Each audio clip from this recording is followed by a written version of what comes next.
and Jenny Hatch goes to court. In October, we first reported the Justice for Jenny story in Newport News. She is the 29-year-old woman with Down syndrome who wants to live with friends who took her in.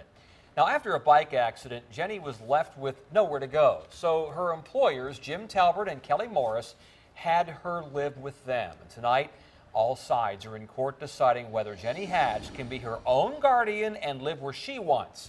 Andy Fox was in court. He's here now with what happened. Tom, Nicole, lots of witnesses today, and the case continues tomorrow. Detailed testimony into Jenny, her capabilities, what's in her best interest, painting the picture of Jenny Hatch and the world in which she lives. If you want to know where Jenny Hatch wants to live, look who she's showing up at court with. Jim Talbert and Kelly Morris.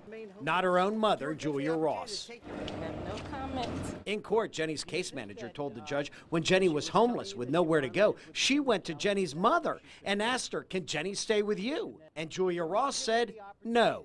We confronted Jenny's mother and stepfather, Richard Ross. Why would you say no, that she would remain homeless?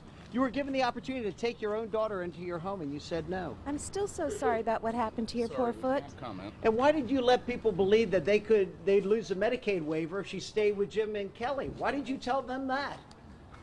Can't comment. Ross apparently told Morris and Talbert if Jenny stays with them, she'll lose all her Medicaid medical benefits. A community services board supervisor testified in court that is simply not true. Jenny needed long-term care. That was very obvious, and we had to make sure that she received services.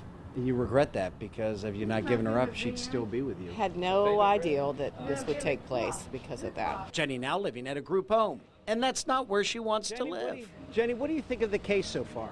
Well, to be honest with you, I want to thank you for having me. I decided that I'm going home today. I'm going back to Jimmy Kelly's. Dawn Dreyer came all the way from Norfolk because she cares about Jenny, a woman she's never met. It's her time. She suffered enough. She's a grown woman who had her civil liberties. They were stripped away from her unlawfully, and it's time she's happy. You know, she told you best. Justice for Jenny means justice for her.